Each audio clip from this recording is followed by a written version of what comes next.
Hello, everybody. I'm delighted to have another episode of Vina Talks ND Life. Today, I'm super happy to have Luke, one of my newest friends, but a very good friend indeed. And you will get to hear why I'm saying that in a second. So, Luke, can we actually get started by you introducing yourself? And perhaps if you'd like to extend a little bit into what has brought you into insurance, what was the process, and anything you'd like to sort of, use as a warm up for this discussion. Thank you. Thank you, Vina. Thank you for having me on. So I'm Luke Bryan. I work within the insurance and financial industry. I am a learning and development practitioner, and my current position is a learning partner at my organisation, where I'll consult and help the organisation make and implement smart business decisions. So that's just a little bit on me. Okay, that's great. Um, I suppose we're okay to sort of speak about who the organization is, especially in terms of what is very specific about Saga. And I believe I'd like you to sort of take a little bit of an opportunity to sort of explain in your own words, which really fascinated me at the time when I first sort of heard what's different about Saga. Um, because I think it actually connects very much into what neurodivergent people sort of are interested in, the wider values of any person, and really the different demographics in our industry and the people that we try to cater for. So the organisation I work for is Saga, and they are very much an amazing organisation. As such, they people will know them for specifically catering for the over 50s. And what Saga are actually doing is battling all of the stigma that goes along with supporting the over 50s. And what really makes it really exciting for me, it's all about demonstrating that the over 50s are exceptional in the sense of experience and really changing that view on people that are over 50s. And essentially they're not older, forgetting, not use. Actually, it's all the opposites of that. They're over their experience, the amounts of life experience they have, and Saga are just there to support that demographic, and just live the best they can with that experience as well. So that's kind of Saga and what they do. That's beautiful. And as I mentioned last time, I didn't know that. I find absolutely fascinating that we have an industry player that basically caters for the specific demographic. As a society, we tend to almost, and okay, perhaps I'm focusing a little bit now on professional sort of stance here. We focus on the very productive sort of 20 years, about 30 to 50, as being seen, and the statistical sort of, I suppose, reporting that contributes to the fact that this tends to be quite productive years. Why? Because at these kind of times, we all want to get into the housing ladder. We want to sort of start families, and that obviously takes or needs money, and therefore needs a professional sort of life that's going to be injecting the necessary funds to enable these options, these decisions in life. That's all great. However, what we tend to actually therefore do, and this is where the stigma sort of point of yours comes in, is we tend to discount almost as if in order to raise one, we have to discount the other, which I don't think obviously is something necessary or indeed scientifically sort of proven at all.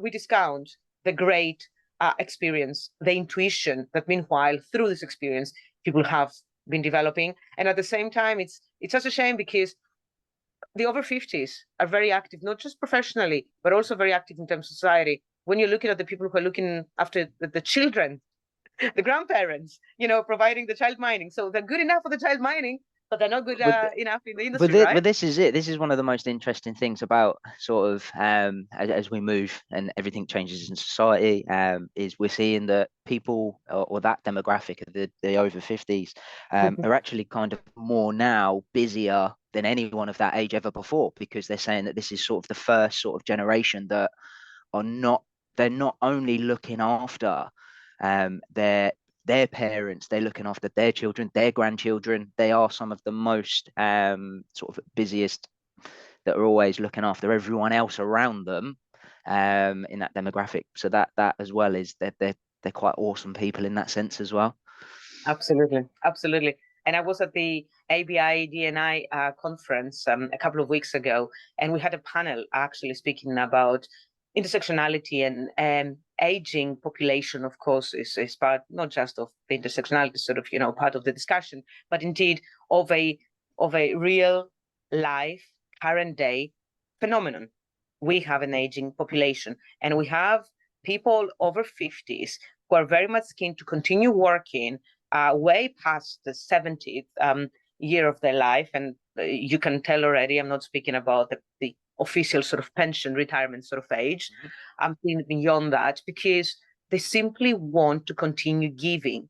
And one of the points that was raised was, include me, speak with me, and don't take things like set in stone, in the sense of course, you're not going to be technologically advanced. Of course, you won't be able to be digitally literate.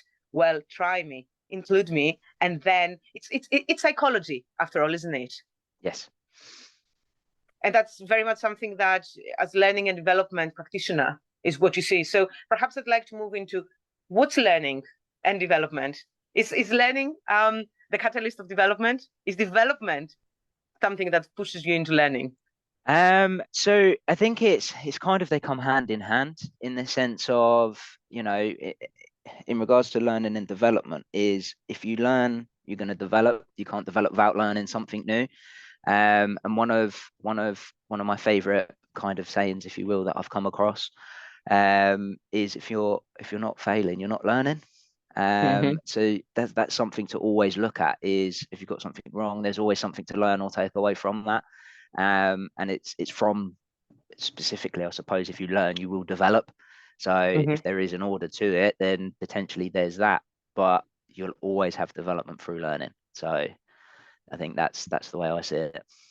Incredible. You know what I've learned this weekend? I was at a generative AI symposium in Oxford, and they said that apparently Google allows 20% of the working time of each and every employee to be spent on learning outside of what they do, for the immediate sort of job spec of the role they hold. And I found that absolutely mind-blowing and totally necessary. Being mind-blowing doesn't mean that's outside of my range of understanding or of appreciation, but at the same time, because it was the first time that I heard something like that.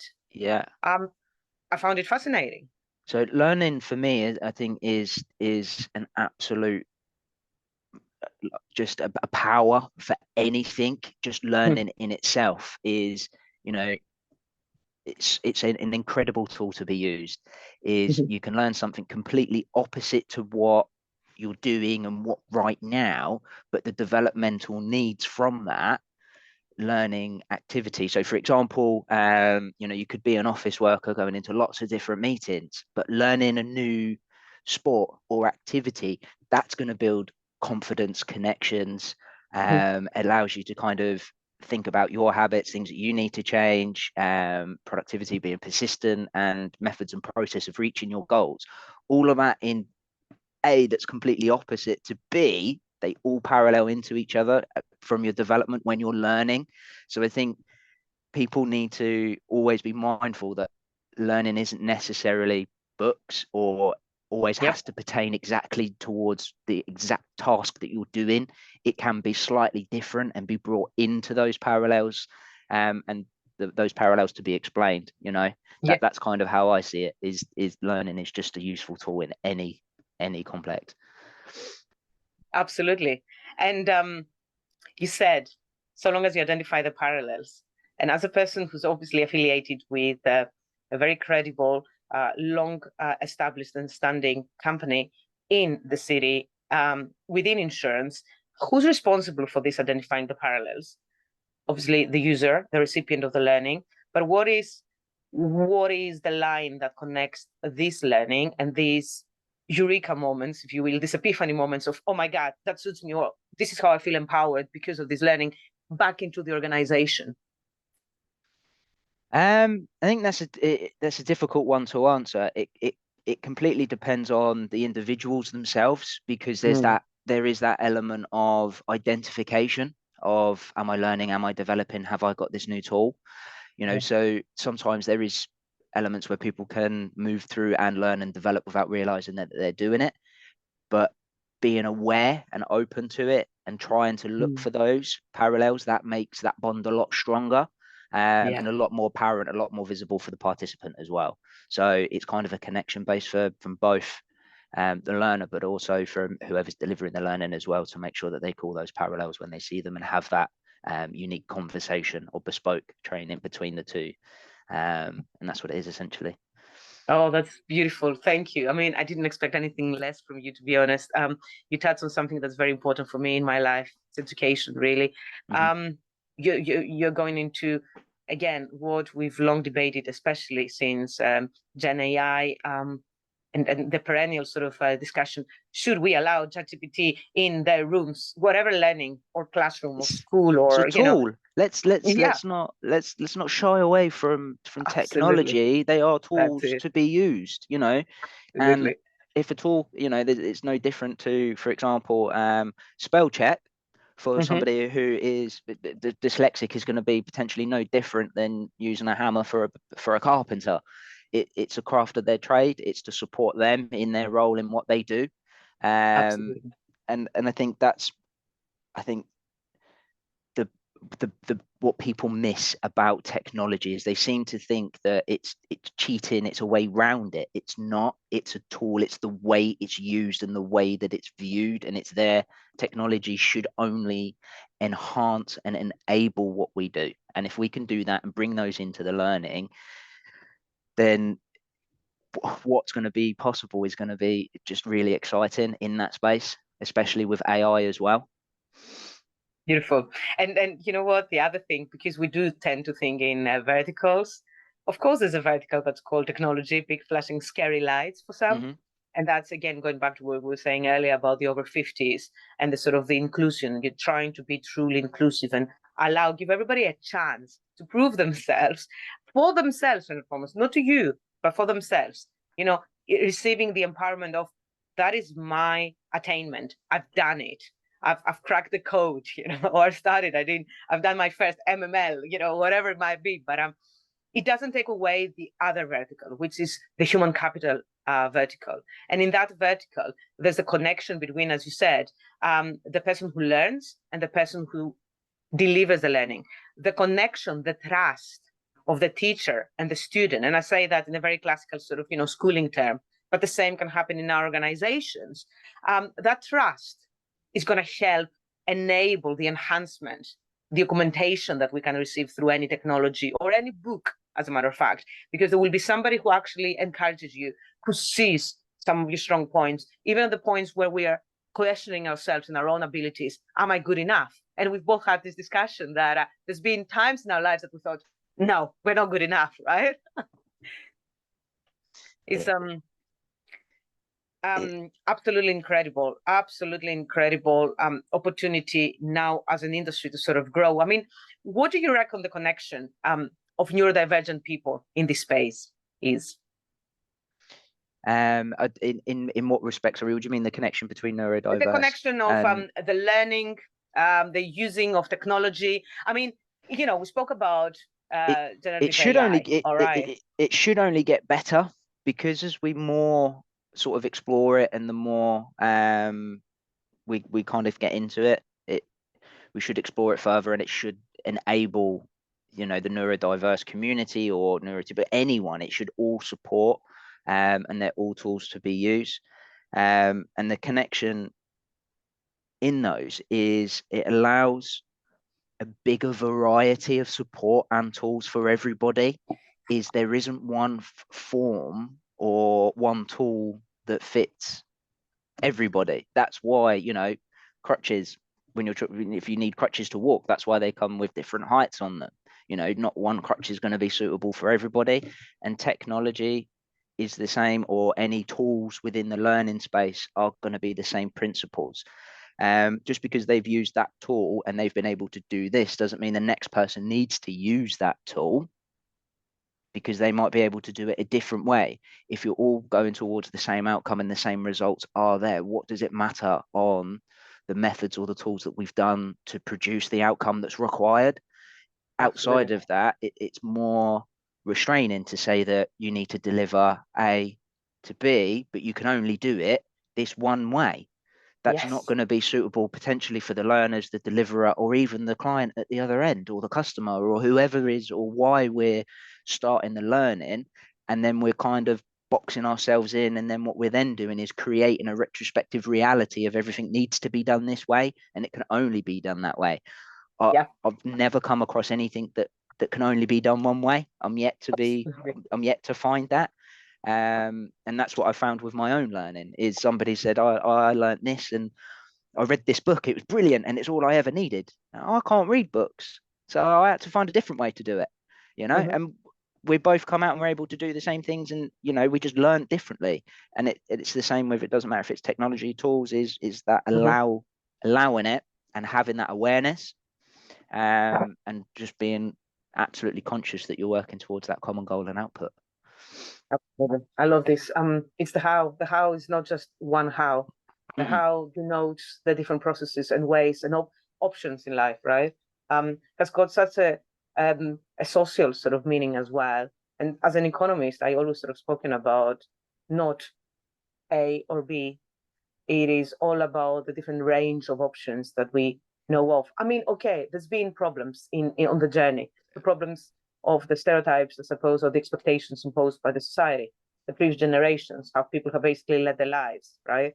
And as we grow, and thankfully with the new generations coming now behind us, like following in our footsteps, although I do hope they're not really, strictly speaking, follow our footsteps, but they change and amend and find different hows onto enabling better things. We're coming to realize that we have to change, that we have to consider more hows, more options. And of course, technology is the door opener of another how, yet another how. Ultimately, it's the what it is we're trying to get to. And the what for a company is obviously productivity optimization, process optimization. But the what for us as an employee or as people on this call today is our purpose in life, right? I mean, I know that you have opinions in that sort of purpose in life, the function. I think there is always that purpose in life to improve, do better, support, and help everyone. For me, there was an ethos of whether it's a person or a thing, you leave it better than it was. Whether that's a conversation or a passing comment, or even just saying, oh, morning, you look nice today.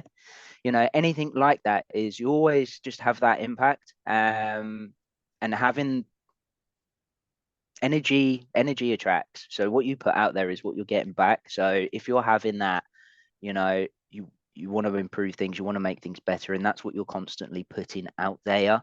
Everything around you is only going to get better. That's the only way I can explain it in that terms.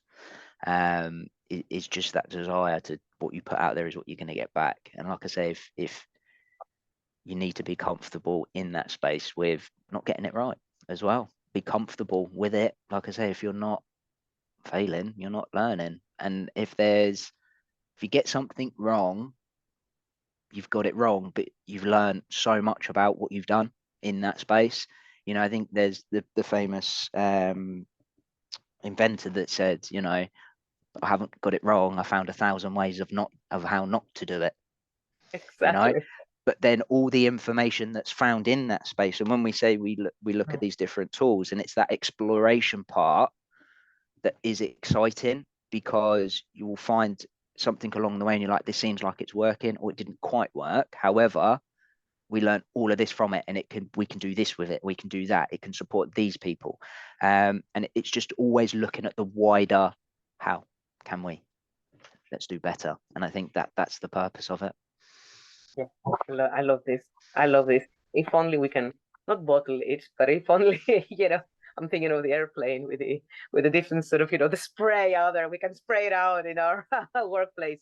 That would be absolutely amazing. And, there are functions that, whether we like it or not, I suppose we all need them. We need functions that look after the people. They're there for the people. Okay, I do appreciate that purpose and roles can be very much influenced by the themes of the now and what has been happening, and of course There's times that certain roles go more into policing for the benefit of processes and making sure that the etiquette, is being maintained. But nothing will make you make a loss if you start looking after your people, the psychology of the people, what the people are there for, what they hold important. Is it the family? Is it the sport? Is it the music? Is it the things that they do outside of work? Whatever it might be, to try and encourage that and allow those, it goes back to universal design, and you touched on it, the temporary, the permanent, the situational sort of, differences that attest to the same need almost. And you don't have to be neurodivergent. You can be neurotypical, but suffer from something, have a bad day, and wanting to be nonverbal. Boom. That's as simple as that. To really take them to the next level of belonging and of being themselves and of giving you the trust and the engagement. And sorry, if I'm really honest, it's people.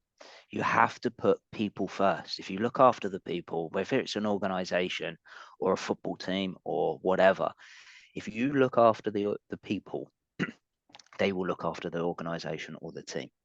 They will do whatever they can. And it's people first. And again, it's the learning space. If you identify with people what they need and it's clear you're supporting them, that person will do everything in their power to make sure they're following the metrics. They're trying to make sure they understand everything. And it's people first. It's people are the power. And I think that's the big mistake, is there's more around people try to go down the route of authority and forcing things and saying, well, this is the bottom line. You just got to suck it up and get on with it, I'm afraid. That's when people go the other way. And if you can rally the people and look after them and put them first, they're going to be in the driving seat. They're going to tell you what's wrong, what needs to be better, and they're going to do the extra to make it go that way because they've been looked after. And it's when you don't do that, that's when the businesses will automatically start failing. And I think that's the big question, is when businesses first go, we're struggling in this area, they look at the data and straight away, right, what can we squeeze, what can we push, rather than let's stop, let's think about the people, what's gone on in the area, what's happened in the past, what are they going through, what's the current struggles. And sometimes just looking at those barriers and functions can straight away strip back and transform the team without already putting a squeeze in or additional KPIs or targets to hit. It's that simple, I think. Wow. Oh my God, that's such an amazing point. And I have to fess up, I haven't seen that happening frequently enough to make, as we say within our mission, a radical change in the space. For me, meanwhile, having felt a little bit sort of repurposed, I would call it a permanent, irreversible change in the space, because we need to ensure that whatever actions we take are actions that come from a mindset perspective, not because we've read it in a nice article and said, why don't we try that? No, it's a mindset. People first is a mindset. People first is a life attitude. And life happens in the workplace as well. We go there for 8, 9, 10 hours of our day every day. Take away the sleep time. What do you have left? I mean, that's not enough for either yourself or your family or however else you choose to sort of, split your time every day. So to work is critical. To work is an enabler of one's life, one's function in life, as we said earlier, but also of a position about things happening around us. Absolutely. And I think that sometimes, especially the neurodiverse community will know, is you tend to sacrifice yourself and your energy first before everyone else and everything else.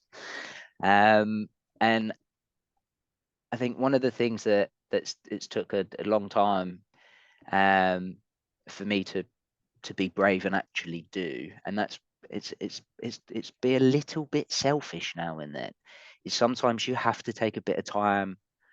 The best way I can explain this is, yes, I'm a full-time working in learning and development. However, I'm a dad as well. I'm a husband. I've got friends, so it can be quite difficult to manage in that space. So quite often to say to friends that have kids as well, and it took a long time for me, is sometimes my kids need me to be dad. Sometimes I struggle to be dad, when I've got so much on. And sometimes it's just a case of, hang on, I need 15 minutes just to be me, and then I can be dad. Then I can be dad all day long. Sometimes it's just recognizing that, and giving yourself that break. Yeah. Give back to you, so then you can come out and be what you need to be for you. It doesn't matter if you're mum, dad, or a single person in work. Is, you know, you just need to have that bit back for me, bit of TLC, then I can come out as me. Give yourself that break. And I think that's one of the important factors, is to be conscious of. Wow, so powerful. Time to reflect. Time to reflect. I find that our industry is quite different. Look, I'm not necessarily saying it's different and therefore superior or inferior. That's by the way, superiority, inferiority sort of, you know, dilemmas have never featured in my vocabulary or indeed of my thinking. But and I suppose the new terms are sexy. You know, how can we make this sexy? Well, that's sexy or whatever. It's not about sexy as well, unless we all sort of, you know, agree on a very lame definition that's going to get everybody stick. So our industry is different because somehow, I suppose, it's down to the contribution of towards the GDP that we think, oh, we produce a lot of money or we churn a lot of money. Therefore, we need to be on a high power sort of, you know, horse, or we need to do things quicker, faster, better, and all this. So we chase something. Sometimes we chase a chimera, really, as far as I'm concerned, and we don't stop to reflect. We don't stop to take care of ourselves, to make sure whether we align what we do at work or in the society, in the community, in the family, with our own values. And this is where things can actually go wrong. And this is where the misalignment happens. Those parallels, they don't meet. That's when it can be difficult. And that's when you need to make that decision, and you need to find, what are your values? What are your purpose? What are you here? What are you doing? And then you can align them from there. And then you go, right, well, that means that to me. This is what that means for them. You know, and that's where you can drive from there and have that clarity of understanding and that almost in-house peacekeeping, if you will, as well, whilst you move forward. Yeah. No, that's a beautiful point too. I think to end this incredibly deep conversation on perhaps one little sort of encouragement from my side towards the audience would be, once you have made this identification and you've raised the awareness for yourself, be unafraid to vocalize it, to articulate it. And you know what? Yeah, shouting from the rooftops is one thing, and it's an option. It's one of the, you know, few hows. But I suppose finding your tribe, finding a community that accepts you as you are, for who you are, for the ways that you want and you feel, exchanging or being you, helping others, rising through lifting others, as I love to say and hopefully do as well, in order to sort of find the space that gives you the freedom to be you and to help others and to make a difference to our space. And we need people like yourself, Luke. We need people like many of the people that I get to meet at Gain, who express exactly the same needs, sometimes challenges, but at the same time, it's all aspirations. Thank you very much. Have a lovely day. Thank you very much.